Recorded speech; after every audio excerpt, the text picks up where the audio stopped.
कि जब रीऑर्गेनाइज किया पूरी पॉपुलेशन को, वो किसी एक सर्टेन तरीके से तो होगी ना।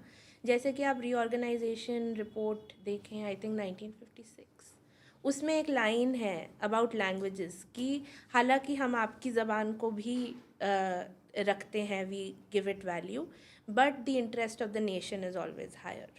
Okay. so it's there in the reports. तो of course एक पूरी population आई है, जैसे मैंने बोला मेरे दादा को उन्होंने अमाउंट रिक्लेम किया, वो सब हुआ, वो एक पूरी कोशिश हुई उस वक्त। लेकिन उसमें बहुत स्टोरीज हैं जो समझनी पड़ेंगी कि सोशियो कल्चरल स्पेस में क्या हुआ। तो वो मुझे इतना सिंपल नहीं लगता है इन दैट सेंस। लैंग्वेज शायद सबसे नुमाया मार्कर है आपके कल्चरल एफिनिटी का या कल्चरल डिस्टेंस का, है ना, जो होता है, और उसके बाद बाकी सारी चीज़ें आती हैं। It is just the language that is number one. I think language is very important. Language is the most important. Most तो I can't say, but very important, very very important.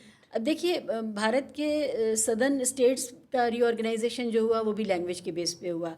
Pakistan का के टुकड़े हुआ, बांग्लादेश अलग हुआ, वो भी लैंग्वेज के आधार पे हुआ। तो सिर्फ भारत, इंडिया का जो पार्टीशन है वो धर्म के आधार पे हुआ है, वरना अक्सर पार्टीशंस जो हैं, आप देखिए पूरा यूरोप एक ही धर्म को मानता रहा, लेकिन सिर्फ लैंग्वेज के आधार पे। फ्रांस, जर्मनी, इटली, ये सारे देश एक ही आधार था, और वो ज़बान थी। लैंग्वेज के आधार पे पूरा यूरोप बटा।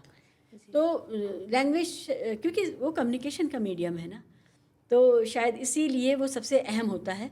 तो हम आज की बातचीत में हम यही पता करने की कोशिश कर रहे थे कि सराइकी, मुल्तानी और पंजाबी, इनके बीच में भी कुछ चल रहा है जो बाकी के लोग नहीं जानते, और वो समझते हैं it can be only Hindi Punjabi. नहीं, हाँ, वो तो सेम उसके ही है। अंदर सब ग्रुप्स हैं।